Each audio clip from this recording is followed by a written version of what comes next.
Hey everyone, and welcome to Desrin Does. I'm Desrin, and today we're doing another patch review for Pantheon, Rise of the Fallen's second patch since the start of Season 1.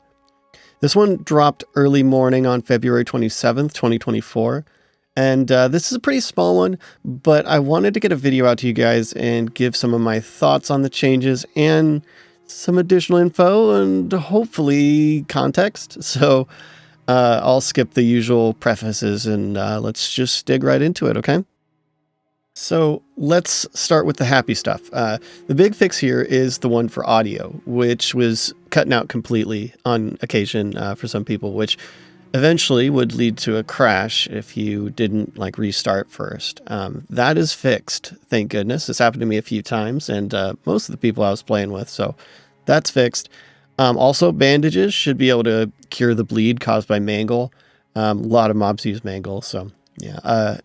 And if you are playing right now and you don't have a healer running with you, or if you're not a healer, I honestly can't recommend enough carrying some bandages around with you, because those bleeds do a lot of damage and it could be the difference between you finishing the fight or not. And the last one here, I'm actually not really sure about. I think they were saying that the foxes around the Arcanery, aka the Mage Tower, weren't dropping the right loot. But that's the, the little bits and the happy bits, okay?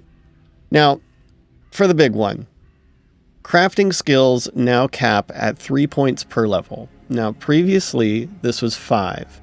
So, if you're like me, and you only leveled to 5 or 6 adventuring and then went super crazy crafting and gathering a bunch so that you can make some really good tier 2 gear before going and leveling up more, well, you can't now.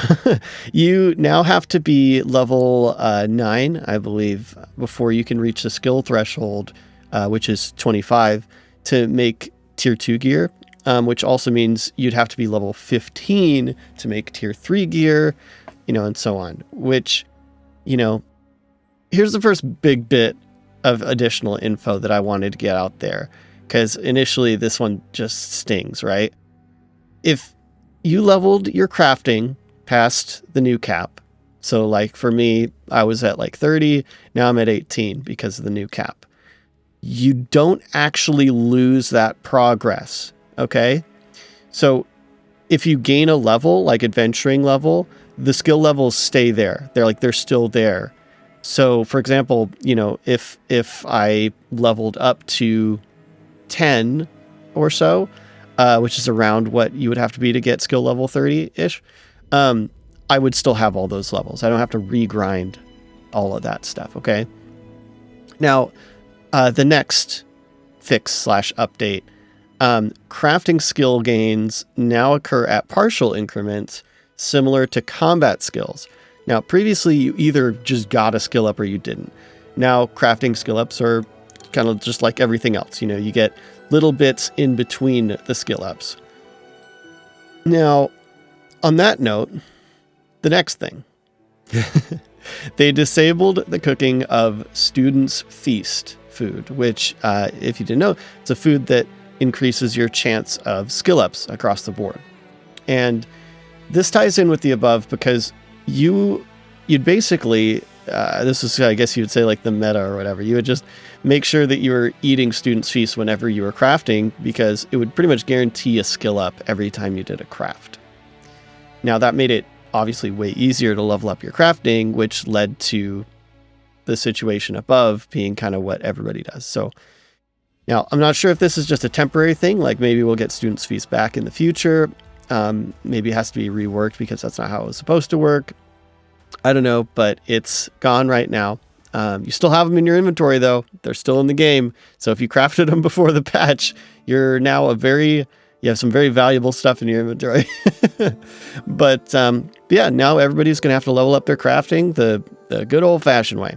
So now, actually, here, I'll just throw up the known issues on the screen. Nothing's actually changed since the last patch, so if you missed my last video or you didn't know, here they are real quick, but yeah, they're the same from the last patch notes.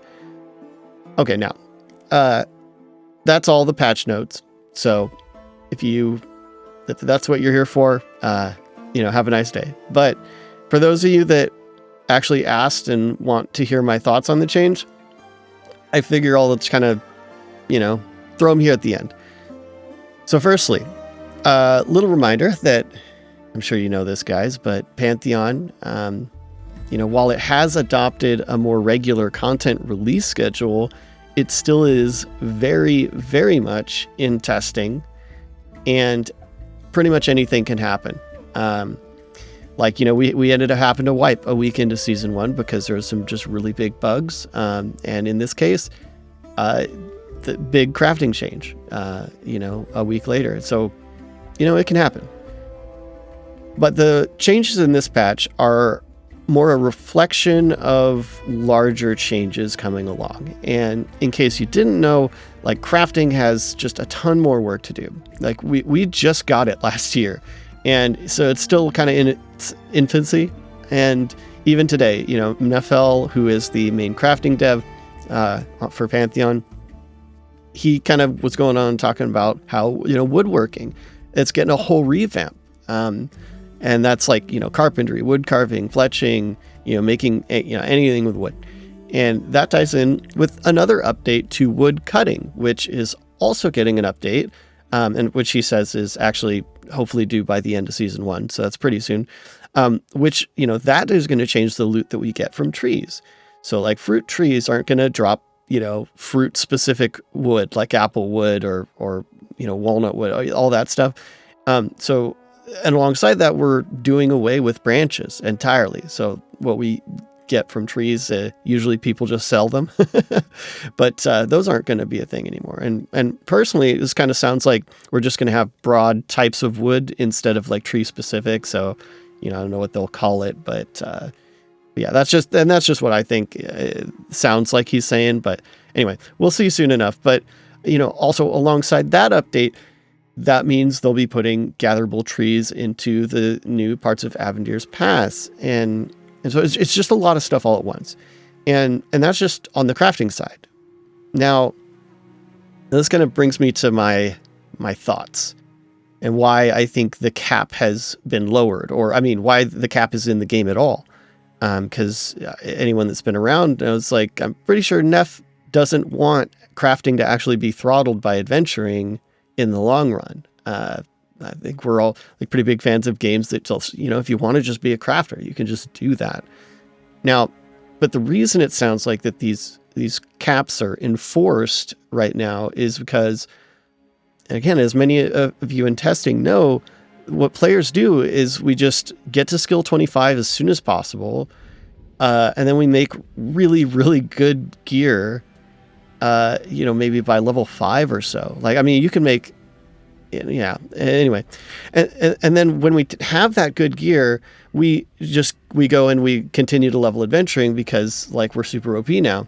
Now, the problem is you can craft that gear at literally level 1.